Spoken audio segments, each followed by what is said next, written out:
Warning: the following video contains explicit language which may be offensive to some viewers or inappropriate for children. The content within this video is intended for mature audiences only.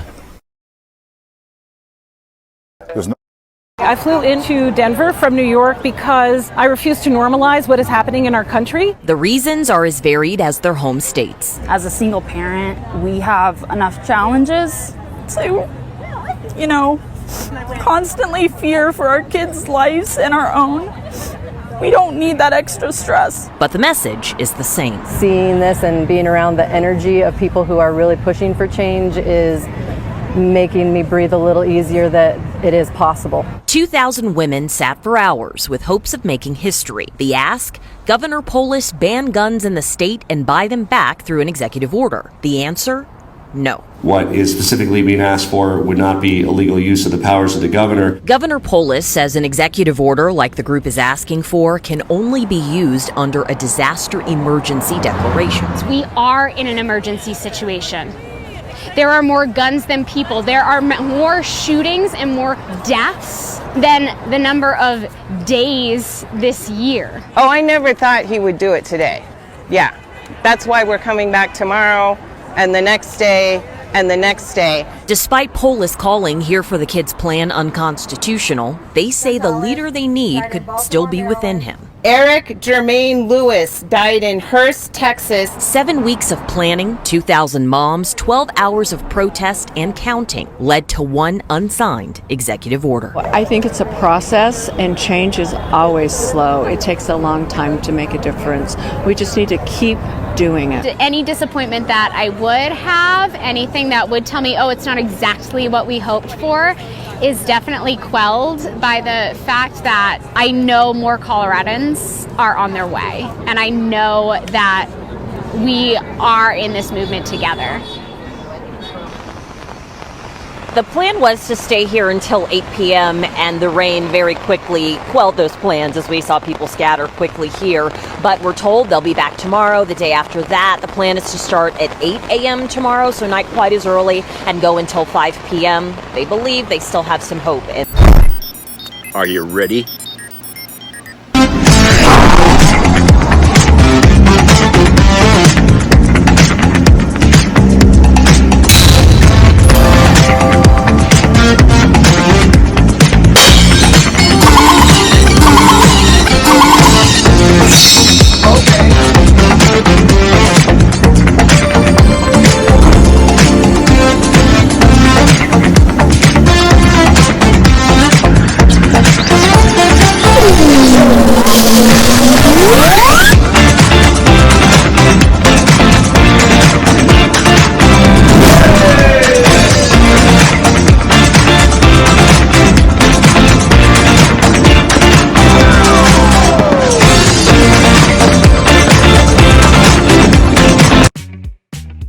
Hey everybody, it's Jeff.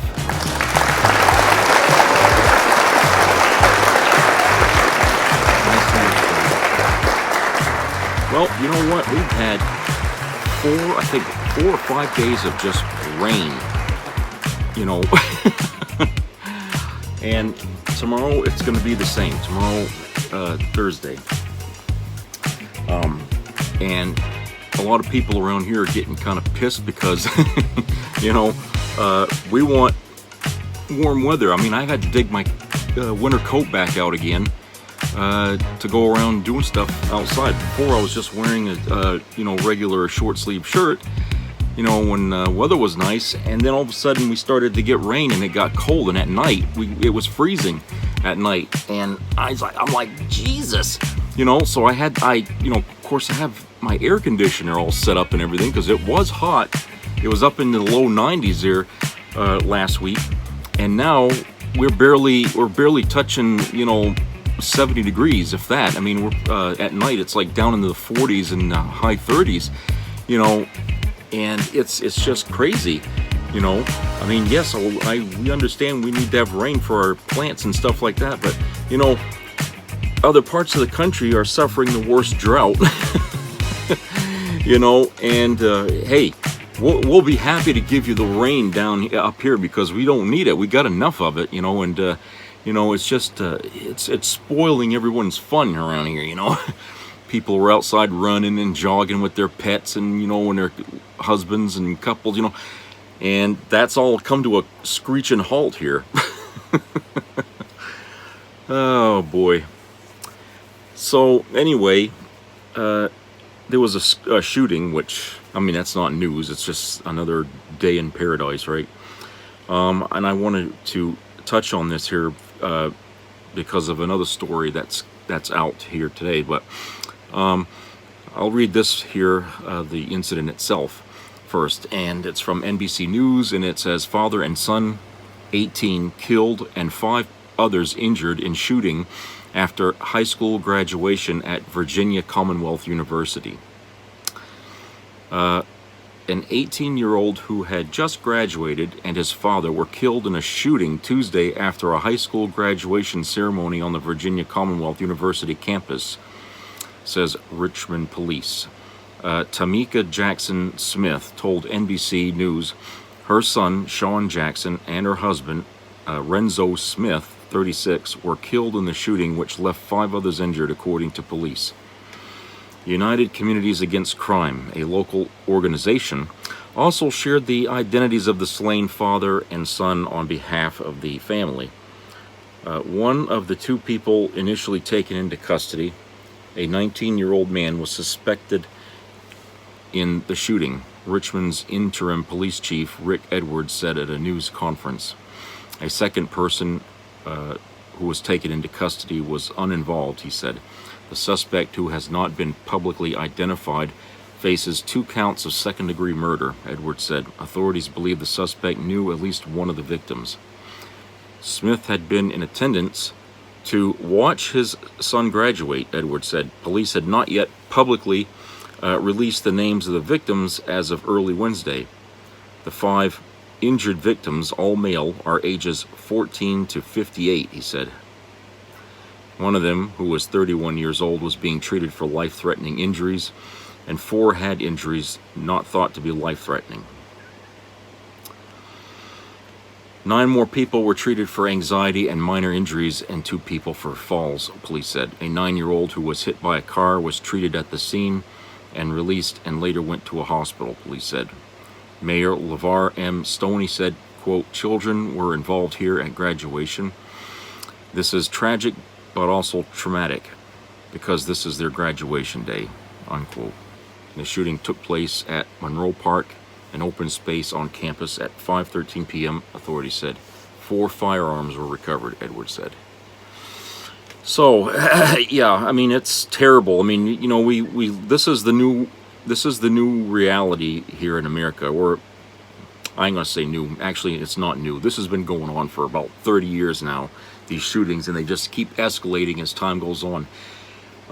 And, you know, people, there's going to be a time when there's enough survivors out there from being involved, you know, or being inside of a shooting area. You know what I'm saying? People who live through these shootings, and those who are shot but didn't die. All these people eventually are going to come out all against the NRA and the Republican Party. You can't not have that happen. Okay, you know what I'm saying? I mean, if you're a person who was all pro-gun and everything, and then you find out your husband and your kid were just slaughtered at a graduate, I mean, how do you think you're going to react? Are you still going to be pro-gun after that? I doubt it. Okay, unless you're really nuts. Okay, I doubt you're going to feel that way. And this is going. These kinds of people are going to build as time goes on, to the point where the Second Amendment, if it's even going to have a leg to stand on, is probably going to be abolished, okay, at some point, and or be completely rewritten, so that way it makes more of an impact. You know, it's more definite, so that way there's no question about what it's saying. And I think that's what they should do. Is the way the Second Amendment is written now is an albatross, okay, because it can be interpreted however you want to interpret it. And you know, you have people on the Democrat side who are certain of what it means, and you have people on the Republican side who are certain what it means. And if it's split like that down party lines, then the Second Amendment is not very well written, is it? Okay, you see what I'm saying? Because it should be clear to anybody. You know, it's like debating like 1 + 1 = 2, and one side says it's 2, the other side says it's 3. Okay, well, you know what I'm saying? It's got, you know, facts have got to be explicit in order for it to make sense. Laws have to be explicit in order for them to make sense. And if you're going to make an amendment to the Constitution, then it has to be, you know, stated clearly and without any question. And the Second Amendment does not do that. No matter how definite the right wing thinks they are about it, their interpretation of it is not complete. Okay, they cherry pick parts out of it to fit what they want it to say, and the Democrats, on the other hand, just ignore the parts that the Republicans picked out and just say it only means this. Okay. In my opinion, I think it was something that was written at a time when this country didn't have much of a military at all, and they needed to have the population arm themselves so they could be called up to help defend the country during the time, you know, when the United States was just, you know, wet behind the ears, as they say, and in danger of being invaded by England and you know, and stuff like that. You know, it's like that. I mean, they had to make it that way, okay? But if people were called up who had weapons to fight for the government to defend it, they would be considered a militia, and therefore the militia would be regulated by the government. So in other words, if you're tapped on the shoulder, go get your rifle and come gather with us, that's like a draft, basically. You're part of a military that's run by the government. Okay, it's not a bunch of civilians out there doing their own thing. You're part of a group that's underneath the authority of the federal government. Okay, and that's how they made it. They can have the guns, okay, to defend their homes, because at the time they didn't have enough military to be able to protect everybody's areas. So people had to be armed to protect it themselves. Well, today we don't need that. That's old-fashioned thinking back then. Okay, those days are gone. Right now, we got the biggest military in the fucking world, and we have National Guardsmen, okay, and if there's any militias being formed out there, they too, whether they like it or not, are under the authority of the federal government, and they can be prosecuted if they refuse to follow the orders, you know, as they are, because and the Constitution talks about militias, okay, and these people out in the backwoods here with their beer bellies and all that are out there claiming to be militias, well, guess what? If you're a militia, you're going to have to bow to the federal government, just like the National Guard, the Army, Navy, Air Force, all of that. You're under their authority because you declared yourself a militia. Otherwise, you're nothing but a bunch of terrorist people out there who are running around unsupervised, okay, not regulated, and you're endangering people. Okay, so that's how I interpret that. It's, you know, because when you have groups like that coming together for, you know, whatever they want to do that, and they're all armed, I mean, Jesus, you want the government regulating that to make sure these people are on the up and up, right? So this brings me to the other article here. Hold on a second. Okay, this other story here happened today.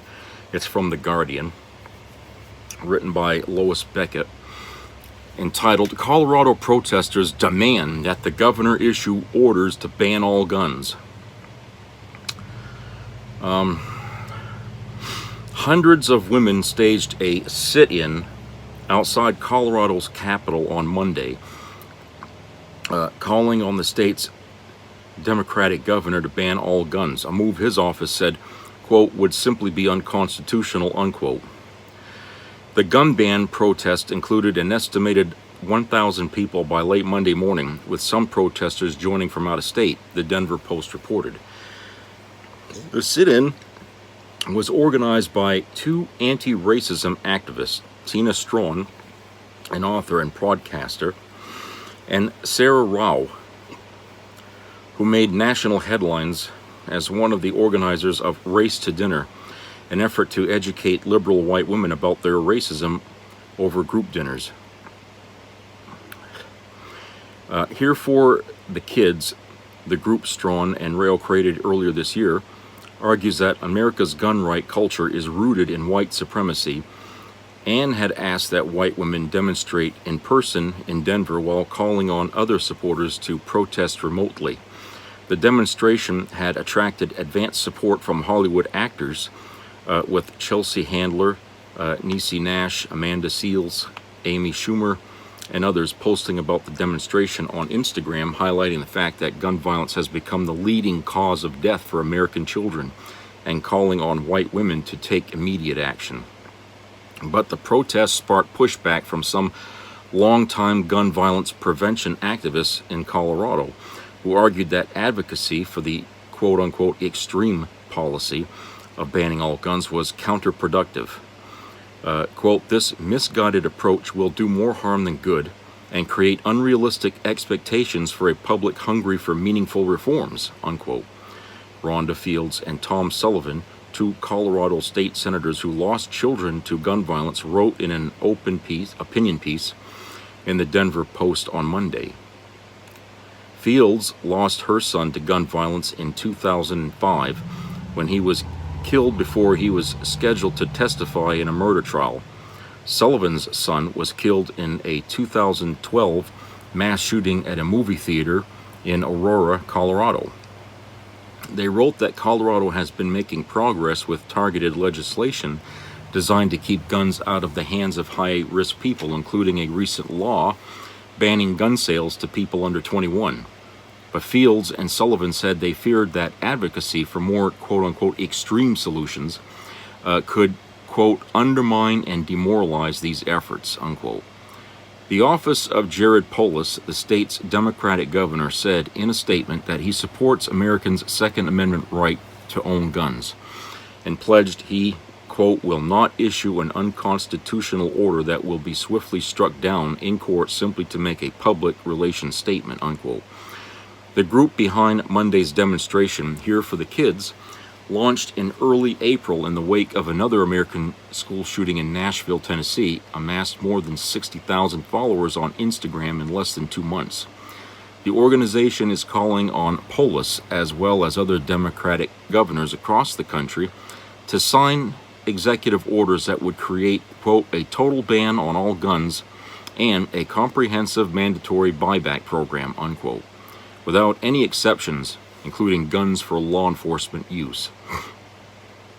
While American women have often used their identity as mothers to mobilize for gun control legislation, the call for an executive order to ban all guns, quote, is something I can't recall a precedent for, unquote, said Robert Spitzer, an American political scientist who has written 6 books on gun policy. The Supreme Court has repeatedly ruled since 2008 that the Second Amendment protects Americans' individual right to own a gun for self-defense, and Colorado's governor, quote, does not have the power to ban guns generally, unquote, Spitzer said, suggesting that the protest was, quote, destined to be viewed as kind of a marginal, non-serious moment in the effort to deal with America's gun problems, unquote. Colorado gun rights activists had been dismissive of the planned protest, with one telling CBS News in the weeks before the demonstration that the call to ban guns was quote-unquote ludicrous, and that his group had no plans to counter-protest. A Here for the Kids spokesperson said that the protesters plan to continue the sit-in daily until Polis signs their executive order, though the governor's office has repeatedly said he will not do so. Okay, so yeah, there's a lot of anger in this country here over this gun issue, the gun crime issue rather, and people are just sick and tired of the waffling around and the empty promises and the hopes and prayers and thoughts and prayers rather. They're sick of that, okay, because it all sounds like just tiny little voices over a big fucking problem. Okay, a problem that has grown so fucking big that talking like that, you might as well just spit on the ground and walk away. Okay, because that's about all their thoughts and prayers and all their little things, their thoughts and everything or plans are amount to is nothing. okay? And people understand that. We've got the majority of the country want to see some changes, maybe not as drastic as that, but they do want to see some, government control here on this shit. They want to see some fucking action done. They want to see changes. And, we have precedent about how banning assault rifles had changed the numbers a year in this country on this kind of problem. And when that legislation had sunset, okay, the killing spree exploded, okay, right after. And it's been that way ever since. So, we can always start with that, banning the fucking automatic assault rifles. And, we can also, through time, consider maybe rewriting legislation. As I said, rewriting the Second Amendment. So that way it makes more sense and people can interpret it in whatever way they want. So I think that, if you're looking for a solution, yes, it has to start at the government. And the government is supposed to be there to help this country deal with problems that one person can't solve. Okay? And right now, everybody is like, that's a hot potato issue. They don't even want to look at it. They don't want to touch it. They don't want to see it, hear it, or smell it. They don't want nothing to do with it, because the more involved they get with this problem, the weaker they begin to look. Any political figure would never get too close to that issue because it'll make them look weak. It's political dynamite, essentially. Okay?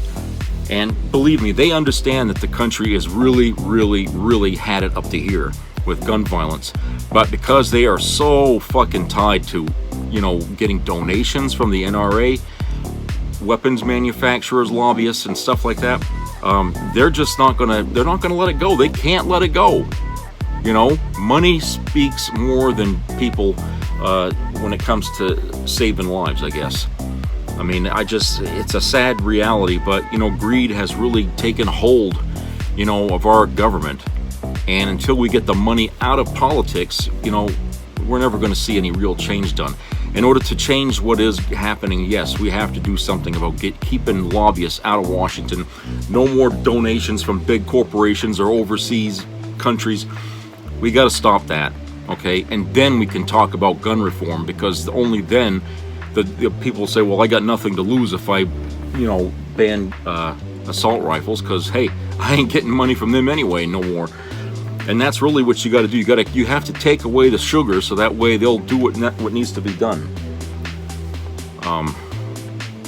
So that's pretty much all I got to say on that. So let's go to a commercial break. We'll be right back.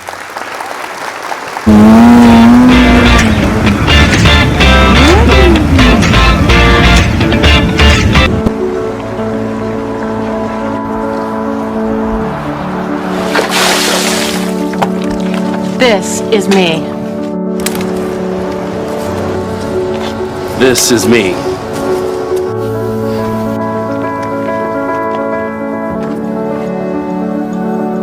This is me!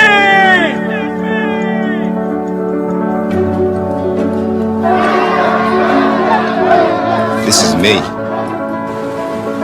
I'm Alex Curtis. I'm a lobsterman in Maine, and this is me. I'm Ruth McLaughlin, and this is me. I'm Eric Hopkins. I'm an artist, and this is me. This is me. Me. This is me. This is me. This is me. At the end of the journey, the main thing is you, original.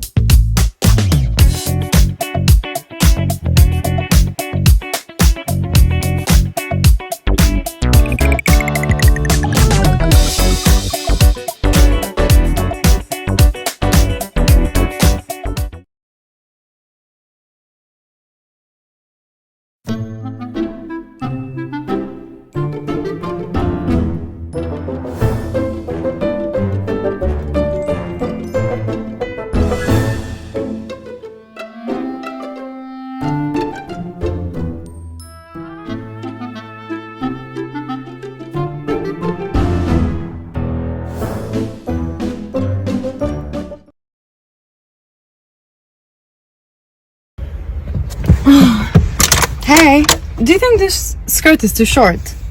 Dear Republicans, how can Joe Biden take your guns away? He's going to take your guns away, you know that, right? Biden. Didn't Barack Obama take them away in 2008 and 2012? Obama wants your guns. How is that anything but fear-mongering?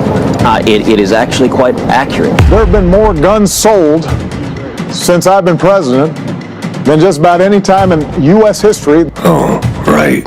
It was just another Republican lie. It never happened. Donald Trump and the Republicans have been using this fake threat for decades. And while we're clearing up BS, Joe Biden doesn't want to defund the police. I'm the only one who's talked about increasing police budgets. Joe Biden isn't soft on border security. Joe Biden won't raise your taxes unless you make over $400,000. I'm really rich. And remember all those Hillary Clinton she's dying stories from 2016? She can't make it 15 feet to her car. Give me a break. More BS. I do have the unique experience of having shared a debate stage 3 times with Donald Trump, and I know that he will do or say anything. She's fine.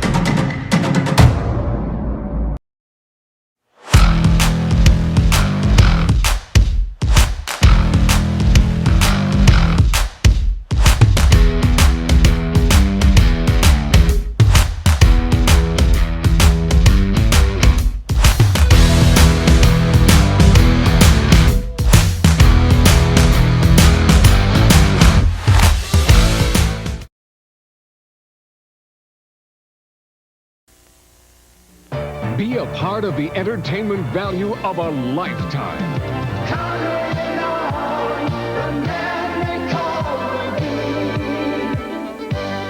I loved it. It was the best performance I've seen in a lifetime. I loved the show. I liked it very much. He's a very entertaining man. It's well worth the money. Now appearing in Charlottetown, coming to Halifax November 6th to the 18th, and St. John November 20th through the 26th.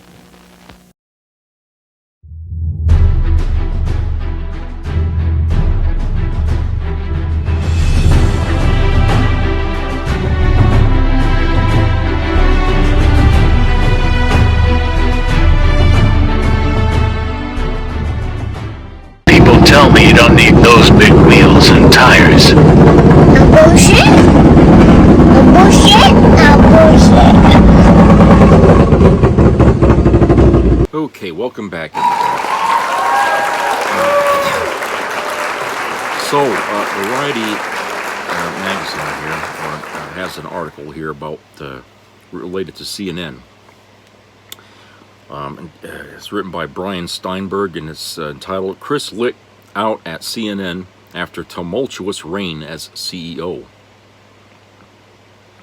CNN CEO Chris Licht will leave his post after a little more than a year at the helm after losing the support of staff and enacting a series of chaotic editorial changes under the direction of parent company Warner Brothers Discovery.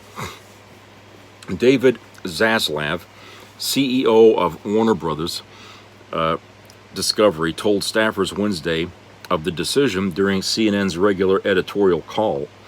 According to 3 people familiar with the matter, these people said Zaslav and his team informed Licht as early as Tuesday that he could no longer stay in the role, which he assumed in May of last year. Licht was the subject of a disastrous profile in The Atlantic last week that depicted him as being aloof from staff, thin-skinned in regards to press coverage, and annoyed by comparisons to his predecessor, Jeff Zucker. In his place, a team of 3 executives will run CNN's editorial operations in the interim. Amy Entelis, a longtime CNN executive who worked with Zucker and helps manage talent relations. Virginia Mosley, recently named to oversee editorial operations, and Eric Schilling, recently appointed head of U.S. programming. David Levy, a longtime Zaslav lieutenant who was named chief operating officer at CNN last week, will oversee business activities. Chris Corradi Kelly, who was named to oversee CNN's communications in July, is leaving, according to 2 people familiar with the matter. How long the trio is in place remains uncertain. Zaslav told staffers he was in no rush to name a new chief executive at CNN. Antilis is seen as an internal frontrunner to take on the top news job, according to one person familiar with the network, but may not mesh with Zaslav because she is likely to push back harder on his directions if she does not think they are the best for CNN's business. Quote, I have great respect for Chris personally and professionally, unquote, Zaslav said in a statement. Quote, the job of leading CNN was never going to be easy, especially in a time of huge disruption and transformation, and he has poured his heart and soul into it. While we know we have work to do as we look to identify a new leader, we have absolute confidence in the team we have in place and will continue to fight for CNN and its world-class journalism, unquote. Licht presided over a disorderly era at CNN, one that shifted anchors around in a bid to follow a new mission installed by the parent company, tamped down on the crusading tone the network took on during its coverage of the Trump administration under Zucker. But Warner Brothers Discovery did so in combative fashion, demanding more from staff even as it squeezed costs, scuttled new operations like the streaming hub CNN Plus, and gutted the ranks of the journalists working at the operation. Licht never meshed well with his staff, who had close ties to Zucker, and ran into trouble after holding a live town hall with former President Trump, and moving provocative primetime anchor Don Lemon to a morning program where he clashed with his co-anchors. Lemon was then ousted in April. The results, viewership has plummeted, and projections for CNN's business performance in 2023 are not robust. CNN is estimated to see 2023 ad revenue fall about 5% to $562.6 million, according to Kagan, a market research unit of S&P Global Intelligence, largely to declines in ratings. And a significant number of talented CNN anchors and producers have made their way to rivals like MSNBC, CBS News, and ABC News. Warner Brothers Discovery has only so much time to find a working plan for CNN. The 2024 presidential election looms, an event which gives rise to a news cycle that typically draws bigger audiences, generates higher ratings, and wins new sponsorships from advertisers. Its arrival comes as cable networks face an era of diminishing returns when viewers are more prone to zap over to their favorite streaming hub and create their own primetime schedule. What's more, advertisers have grown increasingly nervous about supporting news programming in a time when a fracturing audience has grown increasingly polarized and more prone to take sponsors to task on social media. Inside CNN staffers are tired of the drama that came during Licht's tenure, according to one person familiar with the network, but some have empathy for the executive. These staffers believe Licht was relentlessly micromanaged by Zaslav and lay many of CNN's problems, poor ratings, staffing decisions, and programming gaffes at his feet and those of Warner Brothers Discovery. The company has treated its makeover of CNN as if it were trying to revamp one of its unscripted holdings, like DIY or Travel Channel. This person pays rather than understanding how journalism is made and valued. Licht's arrival at CNN caused a stir. The TV executive enjoyed a spectacular streak as a founding producer of MSNBC's quote-unquote Morning Joe franchise, a creator of a new version of quote CBS This Morning, unquote, that made CBS more of a player in the morning news race for the first time in a long while, and a showrunner at CBS's quote The Late Show with Stephen Colbert, unquote, helping that program gain new traction in late night after its host suffered a rocky start. Yet, he was dogged almost incessantly by questions over whether he could make the leap from running TV programs to operating a business as vast as CNN. The outlet's scope is rivaled only by the BBC and the news holdings of NBC Universal, and encompasses international operations, affiliate relationships, and advertising sales. Licht arrived during a rocky moment. Zucker, his predecessor, was ousted himself after disclosing a romantic relationship between himself and CNN's former chief marketing officer, Allison Gollust. CNN has been under the microscope for years as the Warner assets have passed from the standalone Time Warner to AT&T and now to Warner Brothers Discovery, and as a former President Trump cast the network as an antagonist. Licht was supposed to bring an end to a period of disruption. Instead, he helped promulgate it. Meanwhile, more changes to CNN's editorial operations are likely as the news giant seeks to gain new footing in advance of 2024 presidential race. Okay, so all that drama going on over there at CNN, okay, and I have to think that the straw here that broke the camel's back was that friggin' town hall they made where they were, where they had Donald Trump on there, okay, on the same fucking day, I think it was, that he was convicted, he made a deal, I guess, or something,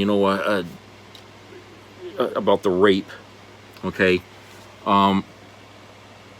he settled it out of court, and he just, everybody was surprised that he just walked out of there, head held high, and then decided, I'm not gonna not do this town hall. I'm going to do this town hall. So he goes to the damn town hall, knowing that everybody watching at home, everybody in the audience, knows how the outcome of that trial, and now he can add the word rapist to his long list of accomplishments or failures. Okay, and whether or not he has to register as a sex offender, I don't know. I mean, he's appealing the or whatever, but I don't know. I mean, how you're going to deal with that with a guy like Trump? I mean, is he going to wiggle his way out of having to? I don't know. But the thing is that nobody really wanted to see him on TV so soon after the fact. But he put his face on there. He interviewed. He said all he did was say the same friggin' lies that he's been telling all this time. Okay, he didn't say anything new. He didn't offer anything different. Okay, he just crapped all over Biden basically, like he always does. Said things, like, well, if I'm president, I'll fix this or I'll fix that, knowing full well that he accomplished nothing in the time he was president. He never finished the stupid wall that he promised he was going to build and charge Mexico for. Okay, he never did that. Never finished it. Even though he's around telling people that he did. Okay, but it's not. I mean, all the aerial shots said he finished roughly 50 miles of the wall. Well, that border is a lot bigger than that. Okay, so he never really got that done. And what's still standing is falling apart. But he never accomplished anything, and his behavior and his response to the COVID crisis was abhorrent. I mean, it was just, it was like a horror show. I mean, this guy simply did not care that people were lining up to die in the hospitals. Okay, and he's out there saying, "Oh, it's going to go away. It's going to go away. Wait till the summer starts, and these things go away." Okay, minimizing everything that the CDC was trying to warn people about, and then to mention the CDC, he's fighting, with Dr. Fauci, and it's like, why would some idiot president want to dispute what a doctor who spent his life doing, as a job, okay, went to school for? Why would somebody dare to, challenge this guy, especially a man like Trump? I mean, he obviously knows very little about being a president, nothing about being a doctor, but yet he's going to challenge Dr. Fauci and make him look bad, okay? I mean, the situation is a friggin' comedy if it wasn't real, but the thing is that, he did not do anything good at that point when we needed a president to help us at that time, okay? Because we were short on everything that we needed to get through it. Medicine, masks, things like that. We should have been ready and we weren't, okay? Things were not being done. And he wasn't helping to get things done. And I knew at that time that, when he comes to run for president, now he's going to lose. I knew goddamn well he was going to lose, okay? because of that. Millions died under his watch and under his goddamn lack of leadership. And that's not going to go down well in this country. I don't care if you're Republican or Democrat. Anybody allowed that to happen was not going to be in charge of anything for very long. And sure enough, I was right. He lost. Okay, he wants to call that cheating. Well, no, he made his bed. He made his bed that he failed in. Okay, that's the reason why he lost, and he knew he lost because he admitted to it. And it's on tape there where somebody had recorded him saying that, I know I lost. The whole thing about being a stolen election is just made up bullshit. Okay, but like I said, the people at CNN were handed a whole bunch of hate mail, emails and stuff like that. Okay, people pledging they won't watch CNN anymore after that, and I guess they meant it. And because the plummeting viewership, they had to do something to get rid of Chris Licht. Okay, because Chris was licked. He just, his time was over at that point. They weren't going to keep him around. I don't care if he was CEO. CEOs can be removed from their seat. It doesn't matter. If you're hurting stock margins and, people making money, you are out. And when people said that they were pissed off at what CNN had done and they weren't watching anymore, and it happened, by a huge swath, yeah, you're damn right they got rid of him. And I think if it hadn't have been for that town hall, I don't think that would have happened. But that was the last straw, because apparently he wasn't, people didn't like him as much before that. All right, because he didn't seem to be able to handle the job. And everybody said, oh, he's being micromanaged. Well, they wouldn't have done that if they thought he could do the job. That's probably why they were micromanaging him, is because he had too much on his plate and he couldn't handle it. So he had people around him to help him pick up the slack, That's probably why the people around him thought he was being micromanaged. He probably wasn't. It was just, him being unable to do the job. It was too overwhelming. It's a big company, CNN. It ain't like running a couple of TV shows or something like that, So he stepped into something he wasn't prepared for. And if you look at the guy, he's a young man. Christ, he's probably old enough to be a son of mine. Okay, that's a lot of weight to put on such young shoulders. Okay, it takes a person with a lot of experience to be able to handle something like CNN. Okay, so yeah, he gets kicked out, and they call back some of the older players to try to stabilize, what's going on here. So that means you're not going to probably see the same crap that's been going on CNN, because people were getting really tired of the Republican perspective on CNN in the last year or so, okay? Because we were seeing that. People were saying, I can't believe they did that on CNN. That was the phrase I've been hearing for about a year now, is, I can't believe CNN, fill in the blank. I can't believe CNN, fill in the blank. That's all I get. That's all I was hearing. So I know that this was coming, and that town hall was the end. Okay, they didn't want it so blatant that, yes, we're going to put Trump. They thought, oh, this is going to be a big ratings grab because it works so well for Fox News or, other. Well, yeah, if you're a Republican news station, yes, they would expect that from you, but you're not. CNN has always been, more or less, just to deliver the news without much bias, But these days, people can't watch the news unless they are handed to them an opinion on a silver plate or on a trash can lid, as one of my friends would say. People won't listen to the news unless they're handed an opinion on a trash can lid. And that's what people by and large have been getting for the last 20 years from news, especially Fox. Fox is what started it. And everybody else saw that, oh, they get so much attention, let's see if we can't wiggle some of that into our news, and now they're doing it, okay? And MSNBC, yes, it's a liberal news outlet. I mean, that's basically it. They don't tell you that they're not, that you're going to get fair and balanced, okay? And then don't deliver. You just know, with, excuse me, with Maddow on there and everything, it's Democrats, okay? And so it's excused on there. you'd never see MSNBC try to do anything like a town hall with Trump, okay? Because, you know, it's just, it would not work. It'd be the same as if Fox News were to do a town hall with Bill Clinton or something like that, you know. It would be laughable to think that, you know, they would do something like that.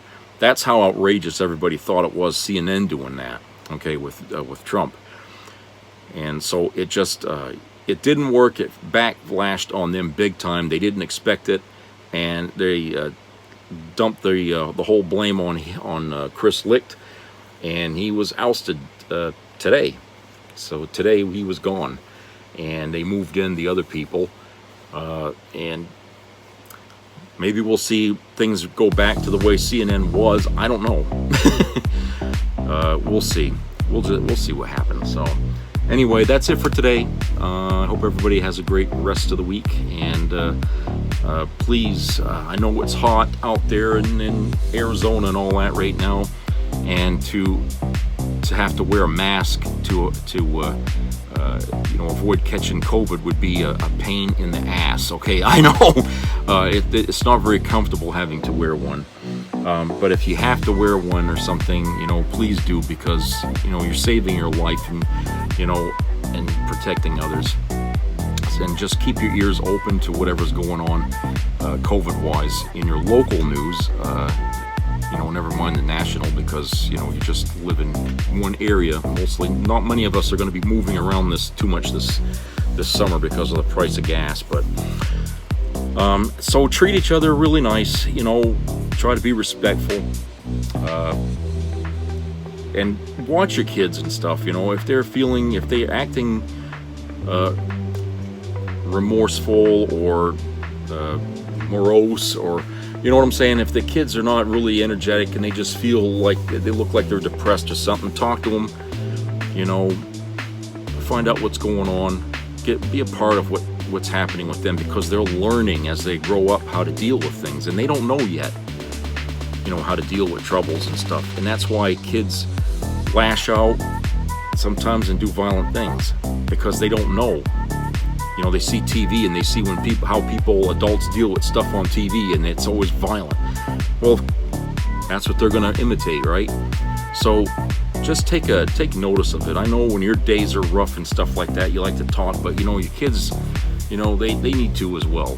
Okay, it works both ways. So try and do that and treat each other nice, and I'll talk to you guys later. Take care.